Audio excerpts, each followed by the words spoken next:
여러분 반갑습니다. 뉴욕 증시는 혼조로 끝났습니다. 모두가 관망했고 모두가 조심스러웠죠. 하지만 오늘 시장의 주인공은 분명 테슬라였습니다.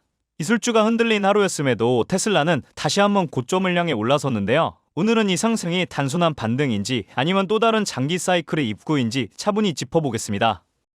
시장은 오늘 뚜렷한 방향을 잡지 못했습니다. 11월 고용보고서는 예상치를 상회했지만 실업률은 4.6% 오르면서 노동시장이 확실히 둔화되고 있다는 신호를 보내고 있습니다. 소비도 살아나지 않았죠. 10월 수매 판매는 그대로 제자리, 예상치보다 낮은 숫자입니다. 이 말은 이제는 지갑을 여는 소비자가 점점 줄기 시작했다는 뜻이기도 합니다. 그러다 보니 시장 전체에 퍼지는 공기는 한 단어, 불확실성으로 요약됩니다. FED가 바로 금리를 더 내릴 만큼 나쁜 상황도 아니고 그렇다고 경기가 반등했다고 말할 수도 없는 애매한 지적. 이 회색지대에서 S&P와 다우는 약세 흐름을 탔고 반도체 지수도 밀렸지만 이 와중에 나스닥만 소폭 반등했습니다. 그리고 그 중심에는 또 테슬라가 있었습니다. 오늘 테슬라 종가는 489달러로 장중에는 491달러까지 올라갔습니다. 지난 1년 동안의 고점을 넘보는 사실상 신고가 랠리입니다. 여기서 중요한 건 왜 테슬라만 유독 강한다라는 질문이겠죠. 그 핵심에는 두 개의 흐름이 있습니다. 첫째, 유럽 시장에서의 대규모 투자 시그널. 얼마 전 기사 표현 그대로 유럽을 향한 테슬라의 프로포즈라는 말이 나올 정도로 유럽 각국과의 협력 기조가 빠르게 정비되고 있습니다. 둘째는 시장 참여자들이 지금 가장 믿고 있는 테슬라의 미래 먹거리, 바로 로보택시입니다. 그리고 이 로보택시가 오늘 대본의 중심축이 됩니다. 먼저 오늘 테슬라 투자자들이 가장 많이 언급한 기사가 있습니다. 테슬라라티의 분석인데요. 월간은 테슬라 로보택시 사업의 성패를 단 한 가지 지표로 본다고 했습니다. 바로 운전자 없는 로보택시를 얼마나 빠르게 확대하느냐, 도시를 얼마나 늘리느냐가 문제가 아니라 실제로 사람이 타지 않는 상태에서 얼마나 안정적으로 얼마나 넓은 지역에서 운영되는지를 본다는 겁니다. 테슬라는 이미 오스틴에서 무인 모델 Y 테스트를 실제 도로에서 돌리고 있고 여기에 더해 애널리스트들이 언급한 5개 도시 휴스턴, 달라스, 마이애미, 피닉스, 라스베이거스 이곳들이 다음 확장 후보군으로 거론되고 있습니다. 즉 테슬라의 로보택시는 데모 단계에서 운영 단계로 넘어갔다. 이게 월가의 해석입니다. 모건 스탠리 애널리스트가 내놓은 전망은 훨씬 더 공격적입니다. 2026년 로보택시 운용 규모 약 1000대, 2035년 장기 전망은 100만 대 이상으로 여기서 중요한 포인트는 숫자가 아니라 그 숫자에 담긴 전망의 성격입니다. 테슬라는 로보택시로 전 세계 승차 공유 시장의 질서를 바꿀 수 있다는 게 월가가 지금 바라보는 프레임입니다. 그리고 이 전망에는 3가지 조건이 붙습니다. 안전 감시자가 없는 완전 무인 로보택시 공개, 그 상태에서 안정성 지표가 실제로 개선되는가와 사이버캡의 양산 캐시까지, 즉 이 3가지가 현실이 되는 순간 지금의 실험은 하루아침에 전 세계 도시로 확대될 수 있는 네트워크 사업이 됩니다.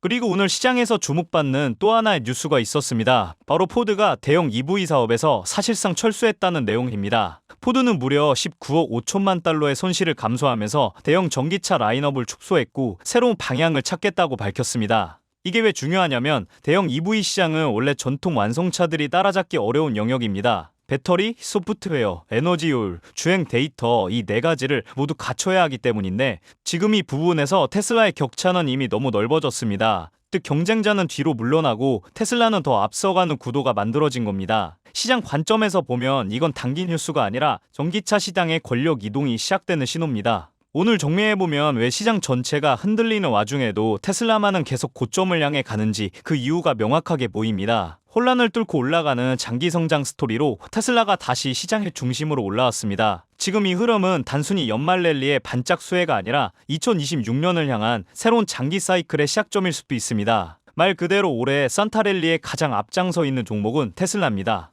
그렇다면 여러분들은 지금 주식 시장에서 수익을 내고 계신가요? 우리는 어떻게 해야 이런 불확실한 시장 속에서도 안정적으로 큰 수익을 얻어갈 수 있을까요? 눈에 띄는 대장주 M7 같은 종목들은 이미 너무 많이 상승한 뒤이기 때문에 앞으로는 진짜 큰 돈을 벌기 쉽지 않습니다. 진짜 기회는 그 대장주들 뒤에서 움직이는 수혜 종목에서 발생하는데요. 이런 종목들은 시가총액이 작기 때문에 비교적 소액으로도 접근이 가능하고 리스크 관리 또한 용이하죠. 즉 적은 자금으로도 큰 수익을 노릴 수 있는 구조입니다. 그런데 지금 시장을 움직이는 가장 큰 힘은 단순히 금리나 유동성이 아닙니다. 바로 미중 무역전쟁의 임합, 전략자원 전쟁이 시작됐기 때문이에요. 중국이 반도체에 이어 히토류 수출을 통제하기 시작했고 미국은 이에 맞서 자국 내 히토류 생산 라인을 재건해 나섰습니다. 단순히 정치적 갈등을 넘어서 AI, 전기차, 방위산업까지 직결된 친냉전형 공급망 전쟁입니다. 가장 대표적으로 눈에 띄었던 건 바로 히스토리 전쟁의 중심에 선 MP 머티리얼스 티커였습니다. 미국 국방부와의 공급 계약이 발표되자 3개월 만에 주가가 6배 이상 폭등했고 거래량은 평소에 10배 이상 터졌어요. 1,000만 원만 넣었어도 6천만 원. 이게 바로 시장이 움직이는 타이밍입니다. 이런 종목들을 한번 불이 붙으면 정말 불도저처럼 밀어올립니다.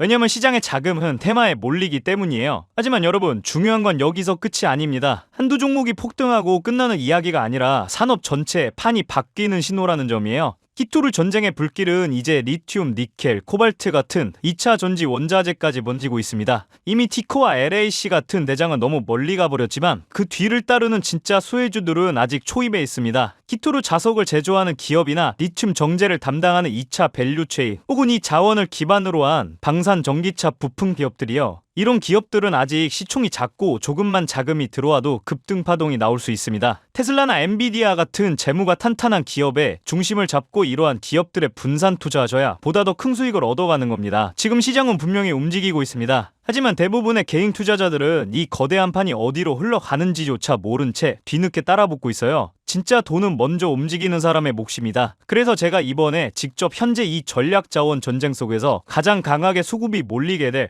핵심 수혜 섹터와 종목 리스트를 정리해뒀습니다. 실제로 기관 자금이 들어오는 타이밍과 정부 정책 방향, 글로벌 공급망 재편 흐름까지 데이터 기반으로 정리된 PDF 자료예요. 이러한 정보도 소중한 제 구독자분들과 끝까지 영상 시청해주신 분들께만 오픈해드리도록 하겠습니다. 참여 방법은 간단합니다. 영상 아래 더보기란을 클릭하시면 파란색 링크가 하나 보이실 겁니다. 간단한 설문조사 진행해주시고 전송 버튼까지 눌러주시면 확인 후에 순차적으로 자료를 전달드리겠습니다. 절대로 금전 요구나 무조건적인 투자 권유 또한 하지 않습니다. 여러분이 시장에서 안정적으로 수익을 만들어 가시길 바라는 마음으로 준비한 자료들이에요. 꼭 가볍게 참고하시고 시장의 흐름을 직접 관망하셔도 좋습니다. 시장은 언제나 먼저 보는 사람, 먼저 움직이는 사람이 이깁니다. 지금 우리가 보고 있는 건 단순한 주가 상승이 아니라 글로벌 머니의 방향 전환이에요. 이 기회를 놓치면 다음 사이클이 올 때까지 또 몇 년을 기다려야 할지도 모릅니다. 영상이 도움되셨다면 좋아요와 구독 버튼 눌러주시고 저는 다음 영상에서 뵙도록 하겠습니다.